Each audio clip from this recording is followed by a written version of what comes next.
వేదిక మీద ఉన్న శ్రీ భాస్కరరావు గారు, రామచంద్రమూర్తి గారు, డాక్టర్ జయప్రకాష్ నారాయణ గారు, పెద్దలకి నమస్కారాలు. మామూలుగా అయితే రాజకీయ పార్టీలు, ప్రసార మాధ్యమాలు సంఘం గురించిన చర్చలో సంఘం ఏదో ఒక మూల ఉంది, దాని గురించి రాజకీయ పార్టీలు వాళ్ళు ఏం చేస్తున్నారు సంఘం కోసం, ప్రసార మాధ్యమాలు ఏం చేస్తున్నాయి, వీళ్ళు ఎలా తీసుకుంటున్నారు అనే దాని మీద చర్చ జరుగుతుంది. కానీ నేను ఈరోజు ఏమనుకున్నానంటే కొద్దిగా దీన్ని మార్చి ప్రజలు, సంఘం, వ్యక్తులు రాజకీయ పార్టీలను, ప్రసార మాధ్యమాలను ఎలా మారుస్తున్నాయి అనే దిశగా కొంచెం మనం చూస్తే అప్పుడు ఏమవుతుందంటే రాజకీయ పార్టీ కానీ ప్రసార మాధ్యమం కానీ చాలా పెద్దదిగా కనపడుతుందే కానీ అది ఒక మూల ఉండే నైసర్గికంలో ఒక మూల ఉన్న విషయం అన్నమాట. ఇది 99% ఈ దేశంలో ప్రజలు నిర్ణయిస్తారు. కానీ ప్రజలు ఎలా నిర్ణయిస్తున్నారు అనేది రాజకీయ పార్టీలకు కానీ ప్రసార మాధ్యమాలకు కానీ పెద్ద క్లూ లేదని నాకు అనిపిస్తుంది. ఎందుకంటే కొంచెం మనం చిన్నగా డ్రిఫ్ట్ అయిపోయిన వాళ్ళ దగ్గర నుంచి. కాబట్టి ఈ విషయాన్ని గురించి యాక్చువల్గా జేసీ కుమారప్ప గాంధీ గారికి చెప్పారనమాట. ఏం చెప్పారంటే స్వతంత్రం వచ్చిన మరుక్షణమే చేయాల్సిన మొదటి సంతకాలు చేస్తారు కదా మన చీఫ్ మినిస్టర్లు వచ్చినప్పుడు, అలాంటిది ఆయన జేసీ కుమారప్ప గారు చెప్పారనమాట. మరుక్షణం చేయాల్సిన ముఖ్యమైన విషయం ఏంటంటే ఈ దేశంలో ప్రతి గ్రామానికి వెళ్ళి గ్రామంలోని ప్రజలు దేన్ని ఉత్పత్తి చేస్తున్నారు, ఎలా దాన్ని పంచుకుంటున్నారు, ఎంత మిగులుతుంది, ఆ మిగిలిన దాన్ని వాళ్ళు ఏం చేస్తున్నారు అనే దానిపైన మనం పెద్ద డేటా ఒకటి కలెక్ట్ చేయాలనేసి సలహా ఇచ్చారు. అది సలహాగానే మిగిలిపోయిందే కాదు, అది సలహా అని కూడా ఎవరికి తెలియదు ఇప్పటి వరకు కూడా. అంటే ఏంటంటే అంత విస్తృతమైన ఒక సంఘం అనే ఒక పదంలో మనం పెట్టి పక్కన పెట్టేసే దానికి మళ్ళా ఒకసారి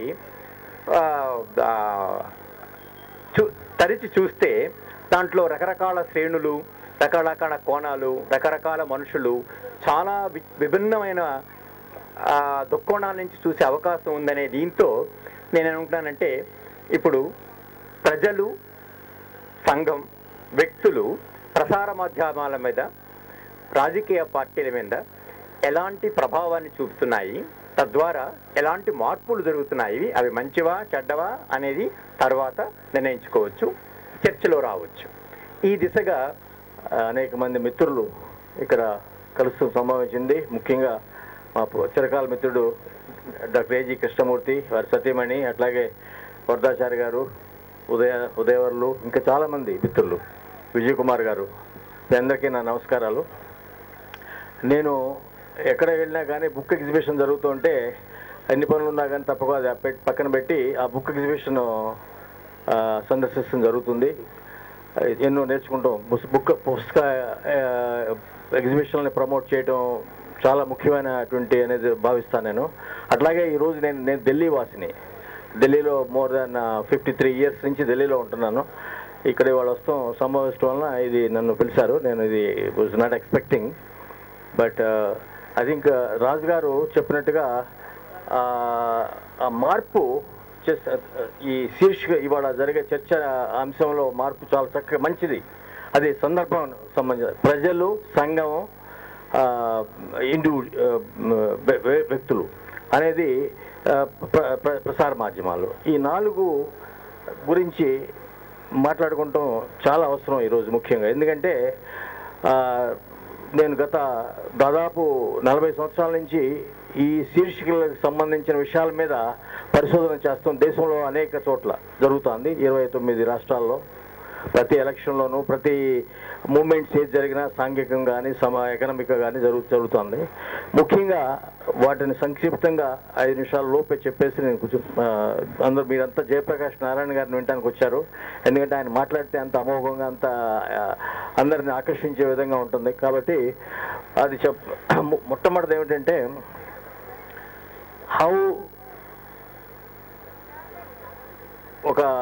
నేను ఎక్కడికి వెళ్ళినా కానీ ఈ ఎన్జిఓ అనే పదాన్ని దయచేసి వాడకండి. మనకి volunteerism is more important and that's what Gandhi taught us, and Gandhi has discovered voluntarism could do wonders, but we have forgotten all that. The dependence on government itself has made everybody to depend on it for its own survival, for its own reasons, not to do anything with the people or with the society or community.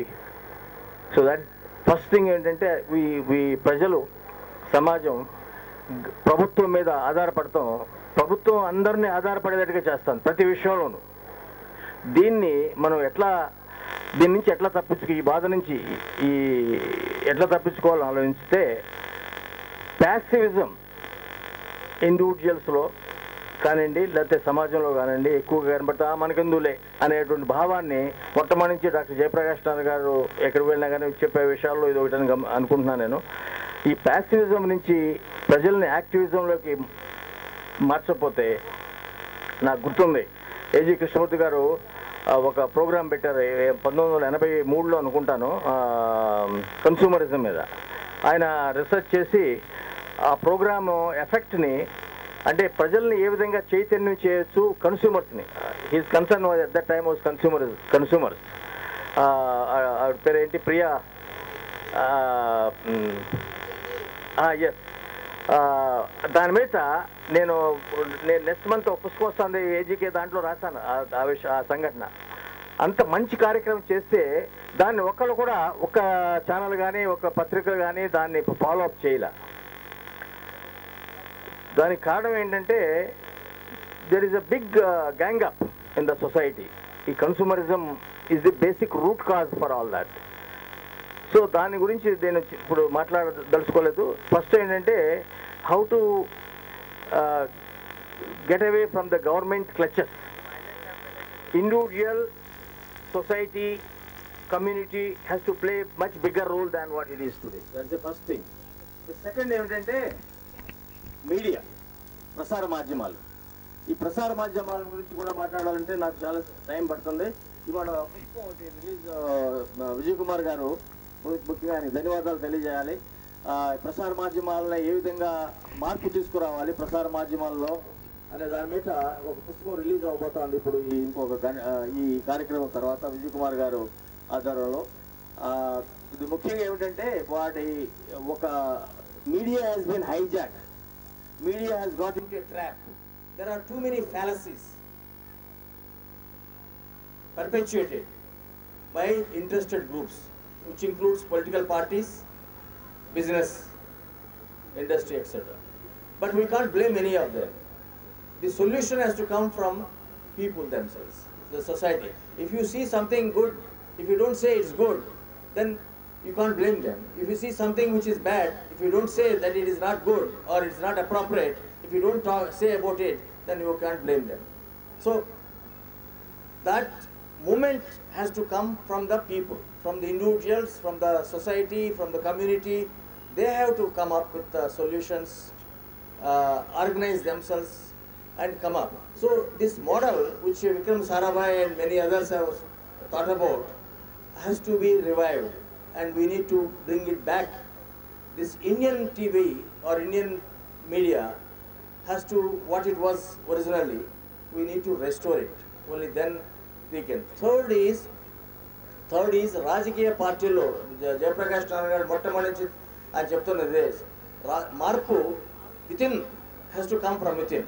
మిగిలిన వాళ్ళు చేసేటువంటి ఉద్యమాలు they are more destabilising as if that is the main motive. So రాజకీయ పార్టీలని transparency వాటి funding విషయంలో కానివ్వండి లేకపోతే వాటి మనుగడలో తీసుకున్నటువంటి చర్యల మీద పబ్లిక్ ఇన్ఫర్మేషన్ లేదు, అసలు ఏమిటువంటి లేదు. అది రాకపోయినంత వరకు మనం మార్పు అనేది రావడం కష్టం.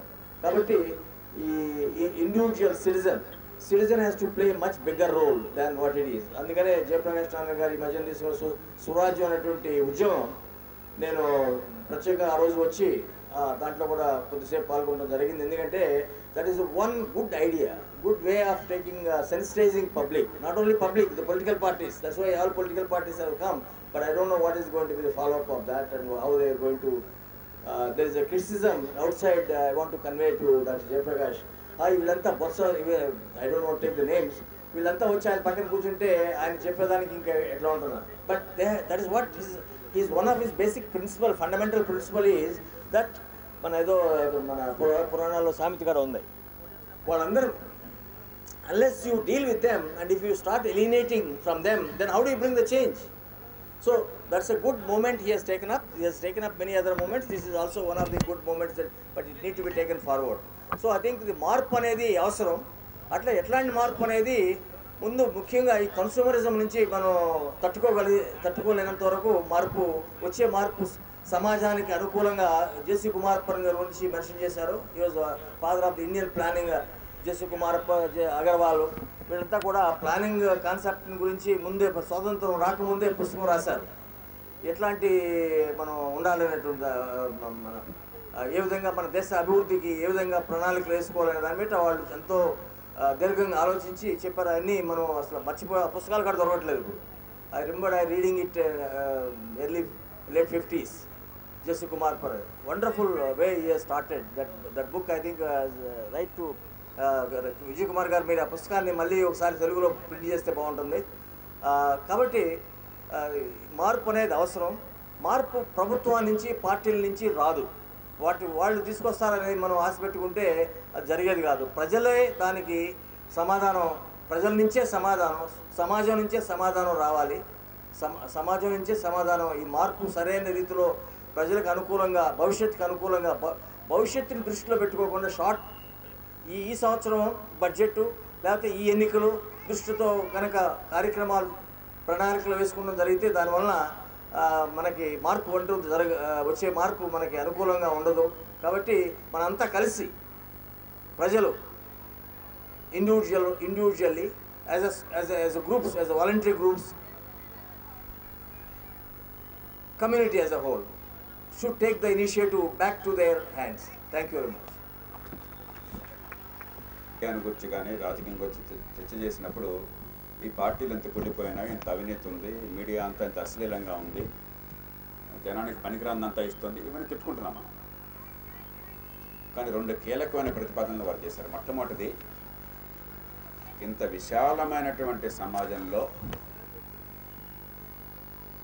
మనకు చాలా ప్రియమైనటువంటి మన జీవితంలో ఈ మీడియా కానీ రాజకీయం కానీ చాలా చిన్న అంశాలు మాత్రమే, అనవసరంగా చాలా ఎక్కువ ప్రాధాన్యత మనకి ఇచ్చేస్తున్నారు. మన న్యూస్ ఛానల్స్ కూడా ఈవేళ భాస్కరరావు గారి పుస్తకం రిలీజ్ అయ్యేది ఈవేళ. ఇక్కడ మనకి న్యూస్ అని చెప్పంటే 190 పాళ్ళు రాజకీయం. రాజకీయం అని చెప్పంటే వీడు వాడితో ఫోన్ చేశాడు, వాడితో కలిసాడు, వీడిని తిట్టాడు. ప్రపంచంలో మరెక్కడ కూడా న్యూస్ అంటే రాజకీయం అని, రాజకీయం అంటే తిట్లను, మెచ్చుకోవటాలను, కలిసి భోంచేయటాలను, పొత్తులు అని చెప్పి కాదు. అంచేత ఇవి కాదు జనం జీవితంలో కావాల్సింది. మొట్టమొదటి ప్రతిపాదన ఆయన చేసింది. రెండవది, మన చర్చ అంతా కూడా సప్లై సైడ్ మీద ఉన్నది. ఎలాంటి పుస్తకాలు వస్తున్నాయి, ఎలాంటి సినిమా వస్తుంది, ఎలాంటి టీవీ వస్తుంది, ఎలాంటి రాజకీయం వస్తుంది, కానీ ఎలాంటి దాన్ని ప్రజలు కోరుకుంటున్నారు. ఇక్కడ ఎగ్జిబిషన్ ఉంది. విజయ్ కుమార్ గారు, మరి రఘురామరాజు గారు, భాస్కర్రావు గారు, రామచంద్రమూర్తి గారు, కృష్ణమూర్తి గారు మనంతా కూర్చొని ఇలాంటి పుస్తకాల్లో కొనని శాసిస్తే ఎవరో కొనరు. ఏది నచ్చితే వాళ్ళది కొంటారు. మనకు చేతనంటే మనం ఇక్కడ పెడతాం. రేపొద్దున ఫలానా పుస్తకాలు ఎక్కువ మంది ఆస్వాదిస్తున్నారు, కొంటున్నారంటే మనం అడగక్కర్లే, రేపొద్దున పుస్తకాలు వచ్చేస్తాయి కదా. కాబట్టి డిమాండ్ సైడ్ని మనం బాగు చేయకుండా, దాని మీద దృష్టి పెట్టకుండా సప్లై సైడ్ అంతా ఆలోచించిన లాభం లేదు అన్నది రెండోది కీలకమైన ప్రతిపాదన. తర్వాత చర్చ ఎంత నడిచినా కూడా ఈ రెండు ప్రతిపాదనలు చాలా ముఖ్యమైనవి కాబట్టి రఘురామరావు గారిని ప్రత్యేకంగా అభినందిస్తున్నాను, ధన్యవాదాలు తెలియజేస్తున్నాను. దీనికి అనుబంధంగా నేను మీ ముందు ఏకవాక్య ప్రశ్నలు కొన్ని పెట్టదలుచుకున్నాను. అంతకంటే మనకి ఎక్కువ చెప్పాల్సిన అవసరం లేదు. మీరు చర్చలోకి మీరు పాల్గొవచ్చు. అమెరికాలో నిన్న మొన్న చూసాం మనం, ప్రపంచ టీవీ అంతా అదే ఉంది. అమెరికాలో జరిగింది ఆ తుపాకీలతో దారుణమైన సంఘటన జరిగింది. ఇది మొట్టమొదటి సంఘటన కాదు, ఎన్నో జరిగినాయి. ఇది మరీ విషాదమైంది, ఎందుకంటే 5-10 ఏళ్ల మధ్య ఉన్నటువంటి ముక్కుపచ్చలారని చిన్నారులు వాళ్ళ ప్రాణాలను చాలా దారుణంగా తలుకుంటే అందరికి ఎవరికైనా ఆ మనసు కదలకు మానదు. కానీ అదే అమెరికన్ ప్రజలు దీనికి కన్నీళ్లు కార్చేవాళ్ళు, దీని పట్ల దిగ్భ్రాంతిని వ్యక్తపరిచేవాళ్ళు, ఆ దారిని పోయే పిచ్చాడు ఎవడైనా నాకు తుపాకీ కావాలని చెప్పిన షాపులో వెళ్ళి అడిగితే అది ఇవ్వడానికి వీలు లేదు, నీకు తుపాకీ లైసెన్స్ లేకుండా ఏమో, లైసెన్స్ ఇవ్వాలంటే నీ గురించి నీ స్టెబిలిటీ గురించి మాకు తెలియాలని చెప్పి మన దేశంలాగా పెట్టారనుకున్న కండిషన్స్, వెంటనే రేపొద్దున అమెరికా ప్రభుత్వం మీద యుద్ధం ప్రకటిస్తారు. రెండు విధంగా చేస్తున్నారు. ఈ కన్నీళ్లు కార్చేది, ఆ విషాదాన్ని ప్రపంచం మొత్తానికి వచ్చేబట్టి మనందరి విషాదంగా మార్చేది, మనలో బోడంత సానుభూతిని రగిలించేది వాళ్ళే. దీన్ని కొద్దిపాటుగా మార్చాలని ప్రయత్నం చేస్తే చచ్చినా మారడానికి వీల్లేదు, మా స్వేచ్ఛను అడ్డుకుంటున్నాం ఎదిరించేది వాళ్ళే. కాబట్టి మనం మాటలని చెప్పినా కూడా అక్కడ డిమాండ్ ఎట్లా ఉంది, ఏం కోరుతున్నాం. మన దేశాన్ని చూసినట్టయితే మొత్తం మీద దేశంలో టెర్రరిజాన్ని ఖచ్చితంగా అణిచివేయాలి అని బలమైన డిమాండ్ ఉంది. అందుకే కొన్ని ఇబ్బందులు ఉన్నా కూడా ప్రభుత్వాలు గట్టిగా వ్యవహరించగలుగుతున్నాయి. అలాగే ఆర్థిక ప్రగతి కావాలి. ఒకప్పుడు ఆర్థిక ప్రగతి వస్తే మా అందరికీ నష్టం అనే భావం చాలా మందిలో కలగజేశాం. కానీ ఇప్పుడు అలా ఎవరు అనుకోవట్లా. నిరుపేదలు కూడా ఆర్థిక ప్రగతి కావాలి, ఆ ప్రగతి వస్తే మా అందరికీ మంచిది, మేము కూడా బాగుపడతాం, ఆ తర్వాత మాకు కూడా దానిలో వాటా కావాలి. కానీ ప్రగతి కావాలని స్థూల అభిప్రాయం వ్యక్తమైంది. కాబట్టి ఈ దేశంలో ఆర్థిక ప్రగతి పేరుతో ప్రభుత్వాలు ఏం చేయడానికైనా అవకాశం వస్తుంది. అదే ప్రజలు మాకు ప్రభుత్వం ఉచితంగా ఇస్తే బాగుండన్న కోరిక వ్యక్తం పరుస్తున్నారు. ఇవాళ రాజకీయ పార్టీలు మనం నిందించవచ్చు. నాకు బాగా గుర్తున్నది, తమిళనాడులో మొట్టమొదటిసారి కలర్ టీవీలు ఇస్తామని చెప్పిన కరుణానిధి గారు చెప్పినట్టు ప్రతిపక్షంలో ఉండగా నేను చాలా తీవ్రంగా స్పందించాను. ఒక వ్యక్తిగాను, ఒక ఉద్యమ నాయకుడిగా. ఎన్నికల సంఘానికి చాలా స్పష్టంగా చెప్పాను, మిగతావన్నీ వేరు, ₹2 బియ్యం ఇస్తాం, ఉచితంగా బియ్యం ఇస్తాం, ఉచిత విద్య ఇస్తాం, లేకపోతే ఉచితంగా పుస్తకాలు ఇస్తాం, మరొకటి ఇస్తాం, ఇవన్నీ వేరు. కానీ మొట్టమొదటిసారిగా రాజ్యాంగబద్ధమైన విధులతో సంబంధం లేకుండా ఒక పార్టీ మీకు ఫ్రీగా టీవీలు ఇస్తాను, రేపు పొద్దున బంగారం 10 గ్రాములు ఇస్తానవచ్చు, ఎల్లుండి అంతగా ఇంకో అడుగు ముందుకేసి ప్రతి నెల ప్రతి ఇంటికి 5 సీసాలు బ్రాందీ ఇస్తానవచ్చు. నేను టీవీలు ఇస్తానంటే తప్పు కాకపోతే బ్రాందీ ఇస్తానంటే తప్పు ఎందుకండి? నాకు టీవీ ఇష్టం, నీకు బ్రాందీ ఇష్టం, తప్పే ఉంది. కాబట్టి దీన్ని మనం కనుక గట్టిగా ఎదుర్కోకపోయినట్టయితే, ఇది తప్పు అని మనం చెప్పకపోతే దేశం నష్టపోతుందని చెప్తే, ఎన్నికల సంఘానికి టీవీ కెమెరాలు ఉంటే దర్జాగా మాట్లాడడం, అవాకులు చవాకులు మాట్లాడినా లక్షల మంది చూస్తే సంతోషపడి గొప్పవాళ్ళని ఇంటికెళ్ళి భార్యగా చెప్పుకోవడం తప్పితే, కొంచెం కఠినంగా మాట్లాడుతున్నాను, దూరదృష్టితో దేశం ఏ దారిన పోతోంది, ఎక్కడ మనం రాజ్యాంగబద్ధమైనటువంటి అధికారాన్ని ఉపయోగించి ఆ దారిని కొంతైనా మళ్లించవచ్చు అన్న విజ్ఞత లేనటువంటి సంస్థలు ఈ దేశంలో అన్నీ. ఒక ఎన్నికల సంఘం, సుప్రీంకోర్టు కావచ్చు, ఒక ఎన్నికల సంఘం కావచ్చు, ఒక సిఏజీ కావచ్చు, తిట్టడం చాలా తేలిక. పదవిలో ఉండగా 10 మంది టీవీల్లో పెట్టి మనం ఏం వాకులు చవాకులు మాట్లాడినా వినిపిస్తుంటే ఆ మాటలు చెప్పడం చాలా తేలిక. కానీ ఎక్కడ నీకున్న అధికారాలని విజ్ఞతతో ఉపయోగించాలి, ఎక్కడ నోరు మూసుకుని మౌనంగా భరించాలి, ఈ తేడా తెలియడం నిజమైన విజ్ఞత లక్షణం. కానీ ఎందుకు చేయలేకపోయినా ఎన్నికల సంఘాన్ని మరొకటి, కానీ వాళ్ళ తప్పులున్నాయి, నేను కాదంటలే. కానీ మనలోంచి డిమాండ్ రాలా. ఈ సమాజంలోంచి రాజకీయం చేయాల్సింది ఇది కాదేమో, వేరేదేమో అన్నటువంటి స్పందన నిరుపేదల నుంచి పక్కన పెట్టండి, చదువుకున్న వాళ్ళం, తెలివిగల వాళ్ళం అనుకున్న వాళ్ళ నుంచి కూడా రాలా. ఏమయ్యా నీకు ప్రభుత్వానికి కలర్ టీవీకి సంబంధం ఉంటున్న ప్రశ్న ఎక్కడ నేను వెళ్ళా, ఆ ప్రశ్న ఎవరు అడగరు.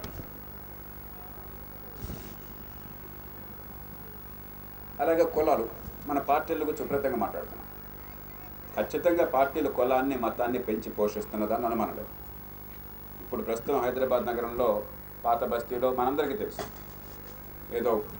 ఏదో రకంగా మతవాసనలు చొప్పించి ఓటు బ్యాంకులుగా మార్చాలి, 2 పక్కల ప్రయత్నాలు జరుగుతున్నాయి. అది తప్పే, దానిలో అనుమానం లేదు. కానీ మనం మన జీవితంలో ఇతరుల గురించి ఆలోచిస్తున్నప్పుడు కులానికి, మతానికి, ప్రాంతానికి అతీతంగా ఏ మేరకు వ్యవహరించగలుగుతున్నాం? ఏ ప్రజలు దీన్ని శాసిస్తారో ఆ ప్రజల్లో ఈ కుల భావంలో, మత భావంలో, ప్రాంతీయ భావంలో ఉంటే ఓ మనిషిని కేవలం నీ కులం వేరు, నీ మతం వేరు, నీ ప్రాంతం వేరు అన్న కారణంగా గుడ్డిగా అంచనా వేసే పరిస్థితి మనలో ఉంటే పార్టీలు అనే హక్కు మనకు ఎవరు ఇచ్చారు? మనం ఉన్న డిమాండ్ ప్రకారం పార్టీలు స్పందిస్తున్నాయి. మనం ఏది కొంటామంటున్నామో దాన్ని అమ్మడానికి సిద్ధపడుతున్నాం, దేన్ని ఆదరిస్తున్నామో దాన్ని ముందు పెట్టే సిద్ధపడుతున్నాం. కాబట్టి మంచిగానే చెడుగా రఘునాథ్ గారు చెప్పినట్టుగా సమాజం ఏది కోరుకుంటే అదే ఇవ్వటం చాలా సహజమైన పరిణామం. అలాగే ఓట్లు ఇవాళ అమ్ముకుంటున్నారు. ఆంధ్రప్రదేశ్లో మరి మనకు భాస్కర్ వారు ఇంకా బాగా చెప్పగలరు, సర్వేలో చాలామంది చెప్తున్నారు మన రాష్ట్రంలో సుమారుగా 60-65% ఓట్లు అమ్ముడుపోతున్నాయని చెప్పండి. కొన్ని చోట్ల అక్కడ మాస్టర్ గారో లేకపోతే ఇక్కడ కాలేజీలో పనిచేసే ఆయనో లేకపోతే ఇంకెక్కడ ఆఫీసులో పనిచేసే అధికారో ఉంటే వాళ్ళ ఇంటికి వెళ్ళి మరి డబ్బులు ఇవ్వడం బాగుండదని చెప్పిన మాస్టరు మా పార్టీ రా అని చెప్పిన వాళ్ళ బాధ వాడు చెప్పుకుని మాకేదో ఓటు వేయండి అని చెప్తే బయటకు రాగానే వెంటనే ఒక పని మనిషిని ఎవరిని పంపించి ఎవరిని మా ఇంట్లో 4 ఉన్నారు, ఆ 4 సంగతి ఏమిటి, మరి మా 4 డబ్బులు మీరు ఇవ్వకపోతే ఎట్లా? ఇలాంటి ఉదంతాలు ఈ రాష్ట్రంలో కోకొల్లలు. వీళ్ళు నిరుపేదలు కాదు, వీళ్ళకి ఆ పూట 1000 రూపాయలు వస్తే అది పెద్ద అద్భుతమో కాదు, రాకపోతే నష్టమే లేదు. గవర్నమెంట్ ఉద్యోగులు మీ పోస్టల్ బ్యాలెట్ కోసం చెప్పిన డబ్బులు తీసుకున్న ఉదంతాలు ఈ రాష్ట్రంలో జరిగింది. కొంతమందిని అధికారులు సస్పెండ్ చేయాల్సి వచ్చింది. కాబట్టి సమాజం దీన్ని కోరుతూ ఆ తర్వాత మనమంతా ఇక్కడ ఈ పుస్తక ఎగ్జిబిషన్ ఉన్న కారణంగానో లేకపోతే ఢిల్లీలో జంతర్ మంతర్ దగ్గరనో ఈ పార్టీలని ప్రభుత్వాన్ని బండపోతులు తింటే లాభం ఏమిటి? ఏం కోరుతున్నాం మనం? అసలు మన నుంచి ఎలాంటి డిమాండ్ వస్తుంది? దేని పట్ల ఆదరణ మనం చూపెడుతున్నాం? రాజ్యం గురించి మన అవగాహన ఏంటి? అసలు ప్రభుత్వం ఏం చేయాలనుకుంటున్నాం? మనం ప్రభుత్వం చట్టాన్ని కాపాడాలి, రక్షణ ఇవ్వాలి, ప్రభుత్వం మౌలిక సదుపాయాలు ఏర్పాటు చేయాలి, మన కరెంటు కానీ మన రోడ్లు కానీ మన మంచినీళ్ళు కానీ బాగుండేట్టు చేయాలి, ప్రభుత్వం మంచి ప్రమాణాల విద్యనివ్వాలి, మంచి ఆరోగ్యాన్ని ఇవ్వాలి అని కోరుకుంటున్నావా? లేదా ప్రభుత్వం నాకు ఫ్రీ బిల్ ఇవ్వాలి, ప్రభుత్వం కులం మతం పేరు విభజనలు చేయాలి, ప్రభుత్వం కలర్ టీవీలు ఇవ్వాలి, ప్రభుత్వం ఓట్లు కొనాలి, నా ఓటుకు డబ్బు ఇవ్వాలని కోరుకుంటున్నాం? మనం ఏం కోరుకుంటా చేస్తున్నాం? మనం కోరుకోకుండా రాజకీయ పార్టీలు బలవంతంగా ఇస్తున్నారంటే అంతకంటే అబద్ధం ఇంకోట్లేదు. మనం ఎన్ని మాటలు చెప్పుకున్నా కూడా స్వచ్ఛందంగా ఓటు వేయడం వల్లనే వాళ్ళందరూ ఎన్నికవుతున్నారు తప్ప బలవంతంగా దొంగతనంగా ఎవరు రావట్లేదు. పూర్వం ఏదైనా అడపదడప జరిగేది, వాళ్ళది ఏం లేదు. పూర్తిగా మనం ఏం కోరుకుంటేదో జరుగుతుంది.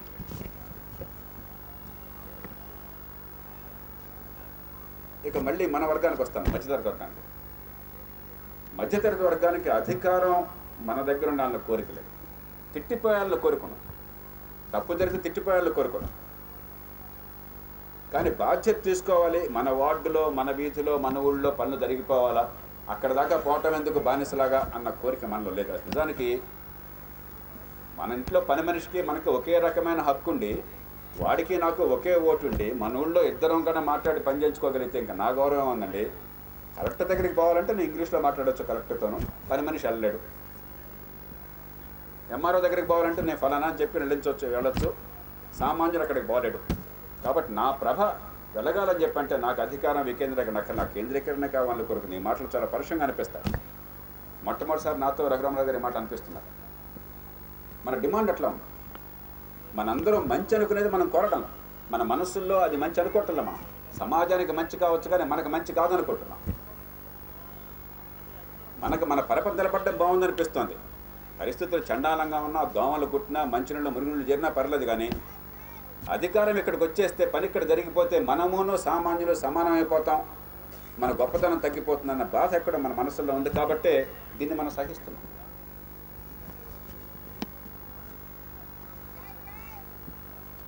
అలాగే మీరు టీవీలు సినిమాలు చూస్తే సెలబ్రిటీ నాకు బాగా గుర్తుంది, లోక్నాయక్ జేపీని మన సినిమా కథానాయకుడు అమితాబ్ బచ్చన్ ఒకే రోజున పుట్టారు. అక్టోబర్ 11 పుట్టారు. లోక్నాయక్ జేపీ శత జయంతి 2002లో అనుకుంటాను, 1902లో పుట్టినట్టు నాకు గుర్తు. శత జయంతి ఆనాడు అక్టోబర్ 11 జరిగింది. 2003 అక్టోబర్ 11న అమితాబ్ బచ్చన్ గారిది షష్ఠి పూర్తి. 2002 అక్టోబర్ 11న లోక్నాయక్ జేపీని గురించి తలిచినటువంటి టీవీ ఛానల్ లేదు. శత జయంతి మామూలు జయంతి కాదు. ఖచ్చితంగా ఈ దేశ జనజీవనంలో గత 60-70 ఏళ్ళుగా ఒక కీలకమైన ప్రభావాన్ని చూపిన వ్యక్తి. ఆయన ద్వేషించే వాళ్ళు కూడా గొప్పవాడుగా భావించే వ్యక్తి. ఆయన శత జయంతిని గురించి ఇక్కడ టీవీ ఛానల్లో కానీ ఈ పత్రికల్లో 1-2 వ్యాసాలు పాపం పాత జనతా వాళ్ళు రాస్తుండొచ్చు. కానీ అమితాబ్ బచ్చన్ జన్మదినం నెక్స్ట్ ఇయర్ అదే రోజున జరిగితే బర్త్డే పార్టీ బాంబేలో కూడా పెట్టాడు. మందు పార్టీ అయి ఉంటుంది. ఆ పార్టీకి టీవీ ఛానల్ పిల్లలను కూడా పిల్లల సిగ్గు లేకుండా వీళ్ళు బయట నుంచుని వెళ్ళే వాళ్ళందరూ సెలబ్రిటీస్ అందరినీ కూడా వాడికి వీడికి మైకులు ఇచ్చి అది ఎంత గొప్ప వైభవమో దాని గురించి లైవ్ టీవీ కవరేజ్ ఇచ్చారు నేషనల్ ఛానల్స్. ఎందుకు ఇచ్చారు? వాళ్ళని అడిగామనుకోండి, విత్తు ముందా చెట్టు మీద అమ్మని చేయమంటారు. దీన్ని చూస్తున్నారు, టీఆర్పీ రేటింగ్స్ ఉన్నాయి. మన భాస్కర్ గారు మరో టీఆర్పీ రేటింగ్స్ ఉన్నాయి అన్యాయం చెప్పచ్చు, ఎన్డీటీవీ వాళ్ళు కంప్లైంట్ చేయవచ్చు. కానీ టీఆర్పీ రేటింగ్స్ అవసరం కదా, వాళ్ళు చూస్తున్నారు. అదే లోక్నాయక్ జేపీకి వచ్చి మీరు చర్చ పెడితే చూసేవాడు ఉన్నాడు కాబట్టి మేము పెడుతున్నాం అంటారు. కాబట్టి ఏం కొడుతున్నాం మనం? వాడు ఉన్నట్టే ఉపయోగం లేదు. మనం ఏం కొడుతున్నాం? Celebrity for celebrities' sake Amitabh Bachchan నాకు చాలా విచిత్రం. ఆ తర్వాత 2 ఏళ్ళకి ఎప్పుడో టైమ్స్ ఆఫ్ ఇండియాలో ఒక కాలం రాశాడు, చాలా ప్రామాణికమైన కాలం రాశాడు. నాలాంటి వాళ్ళ గురించి మీరంతా ఎందుకు పట్టించుకుంటాను, మీకు ఏమైనా బుద్ధి లేదా అని రాశాడు. నేనేదో సినిమాలో నటిస్తే నా సినిమా చూసి సంతోషించండి, నాకు ఒక డబ్బులు ఇవ్వండి. కానీ చెత్త చెదారణ విషయంలో నన్ను ఎందుకు అడుగుతారు? నాకు తెలియని విషయాలు నన్ను ఎందుకు అడుగుతారు? ఏమన్నా దేశంలో లోక్పాల్ కావాలన్నా, ఎలాంటి లోక్పాల్ కావాలనో అమితాబ్ గారు మీరేమంటారు? నాకేం తెలుసా? నాకేం నీకు తెలుసా లేదన్నా? నన్ను ఎందుకు అడుగుతారు మీరు? లేకపోతే భారతదేశంలో ఫలానా జరగాలని వద్దా నన్ను ఎందుకు అడుగుతారు?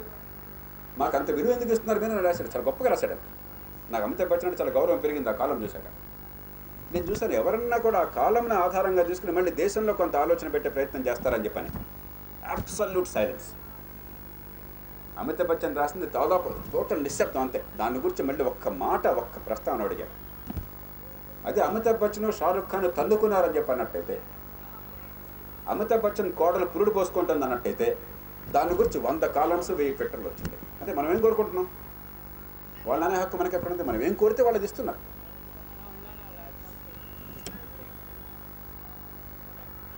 చివరిది, ఈవేళ కూడా నాకు ఏదో సందర్భంలో భాస్కర్ గారి పుస్తకం చదువుతుంటే మళ్ళీ మన దేశంలో ఒక ఎన్పిఆర్ లాంటిది ఉంటే బాగున్నాం, నేషనల్ పబ్లిక్ రేడియో. మనకు బీబీసీ లాంటిది ఉంటే బాగున్నాం. 20 ఏళ్ల క్రితమేమో ఈ ఉన్న ఆల్ ఇండియా రేడియో, దూరదర్శన్ చావగొడుతున్నారు. మరో ఇవన్నీ ఛానల్స్ వస్తే బాగున్నాయి, బాగా అరులు చచ్చిన వాళ్ళని నేవకండి. ఇవాళ ఇవన్నీ చూసి మరీ చావగొట్టేస్తున్నారు వీళ్ళు. ఒక sensible public radio, public broadcasting ఉంటే బాగుందని చెప్పి మళ్ళీ కోరుకుంటున్నాం. కానీ మనం కోరుకుంటే ఒకరితో కోరుకుంటే వచ్చేది కాదే. ఎందుకు రావటం లేదు? ఎన్పిఆర్ ఉందంటే సామాన్య పౌరులు విరాళాలు ఇచ్చి దాన్ని పోషిస్తున్నారు. అడ్వర్టైజ్మెంట్స్ లేవు, స్పాన్సర్స్ లేదు, ప్రభుత్వం నుంచి నిధులు లేవు. బీబీసీ ఉందంటే పన్నుల డబ్బు దానికి వెళ్ళాలని ప్రజలు కోరుకుంటున్నారు కాబట్టి దానికి వెళుతున్నాయి.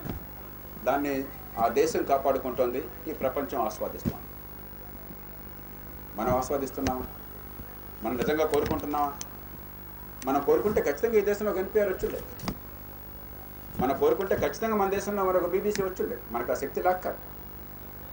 ఆ దిక్కుమాలిన దూరదర్శన్ రోజుల్లో కూడా కొన్ని మంచి ప్రోగ్రామ్స్ వచ్చాయి. ఒక సాహిత్య పత్రిక కొన్నేళ్ల క్రితం ఒక ఆమె నా దగ్గరకు వచ్చి చాలా వాపోయింది. ఆమె మంచి పత్రిక, సాహిత్య పత్రిక, నష్టాల్లో ఉంది, మీరు సాయం చేయాలంటే పాపం నేను ఏదో కాస్త మాట సాయం, కొంత సాయం చేసి 10 మందికి కొంత ఏదో డబ్బులు వసూలు చేయించాను. కానీ ఆమె చెప్పిన ఇది చివరిసారి, ఇంకోసారి నేను చేయను అన్నాను. ఎందుకు సార్ అన్నారు. మీరు చదవని ముర్రో అని జనం అంటుంటే మీకెందుకమ్మా బాధ అంటే, మీరెందుకు చేస్తున్నారు సార్ లోక్సత్తా ఉద్యమంలో అని చెప్పండి. లోక్సత్తా ఉద్యమం వద్దు ముర్రో అని జనం అంటలేదు అంటే ఖచ్చితంగా నేను ఇంటికి పడుకుంటాను. నేను నాకే అభ్యంతరం లేదు. జనం కావాలని కోరుతున్నారు. ఆ కోరిక ఆచరణలో మాడడానికి కొంత సమయం పట్టవచ్చు సమాజంలో పరిణామక్రమంలో. కానీ ఇది పుస్తకం మీరు తయారు చేసినప్పుడు చదవాలంటే కొనాలి. కొని చదివితే ఇది నిలబడుతుంది. మీరు బ్రహ్మాండమని తయారు చేసేవాళ్ళు మీరు అనుకుంటుంటే నేను చదవన మూరని వాడు అంటుంటే ఎందుకని నడుపుతారు మీరు? నాకు వద్దంటున్నాడు. మీకు అంతగా ఇష్టం అంటే మంచి రాసుకుంట్లో కూర్చోబెట్టుకోండి. రేపు పొద్దున ఎవరన్నా నాకు వచ్చే జనరేషన్లో వాడు చూసి మరి చదువుకుంటాడు, పబ్లిష్ చేసిన విజయ్ కుమార్ గారిని పబ్లిష్ చేస్తారు. అంటే ఏతావాత ఏమిటంటే కీలకమైన ప్రశ్న, సప్లై కాదు డిమాండ్. సమాజం ఏం కోరుతోందో దాన్ని బట్టే జనమాధ్యమాలు కావచ్చు, పత్రికలు కావచ్చు, ఛానళ్ళు కావచ్చు, దాన్ని బట్టే రాజకీయం కావచ్చు. మనకేం కావాలో అర్థం తెలియకుండా, మనకి స్పష్టత లేకుండా లేకపోతే మనసులో ఒకటి కావాలని చెప్పని పైన ఇంకోటి కావాలని చెప్తూ ఉండి, లేకపోతే మనసులో ఒకటి కావాలని కోరుకున్నా కూడా అది ఎలా సాధించుకోవాలో తెలియక దాన్ని ప్రకటించడం చేత కాకపోతే ఆ బాధ్యత కేవలం సమాజానిది మాత్రమే. అది సమాజంలో ప్రధానంగా కాస్త కోస్త గొంతున్న మధ్యతరగతి మాత్రమే. ఈ మాటలు రాజకీయంలో ఉన్నవాడు చచ్చని ఈ మాటలు చెప్పారు. ఎందుకంటే మార్కెట్లో ఏదైనా వస్తువు అమ్మేవాడికి కొనేవాడు ఎప్పుడు కూడా కస్టమర్ ఇస్ కింగ్. అలాగే రాజకీయ పార్టీకి ఓటర్ ఇస్ గాడ్. కానీ సమాజం సరైనది కోరుకోవట్లేదని చెప్పడం చాలా కష్టమైన మాట, కానీ ఇది వాస్తవం. డిమాండ్ని మనం మార్చకుండా, అసలు ఏం కావాలో తెలుసుకునే శక్తిని మన సమాజానికి ఇవ్వకుండా, మన జీవితంలో చిన్న కోణమైనటువంటి ఈ రెంట్లో అనుకున్న పెద్ద మార్పులు రావు. కానీ మిగతా రంగాల్లో అనుకున్న మార్పులు మంచివి చాలా వస్తున్నాయి, కొన్ని చెడు మార్పులతో పాటు. కాబట్టి మనుషుల్లో ఇంగిత జ్ఞానం పెరుగుతుందని, తమకు ఏది మంచో సమాజానికో దేశానికో అవి తర్వాత చూద్దాం, వ్యక్తులుగా కుటుంబాలుగా తమకేది మంచో ఆలోచించే శక్తి వస్తుందనే విశ్వాసం నాకున్నది. ఆ శక్తిని పెంచడం కోసం ఈ చర్చ పురుషుని ఆశిస్తూ మీ అందరికీ నమస్కరిస్తూ సెలవు తీసుకుంటాను.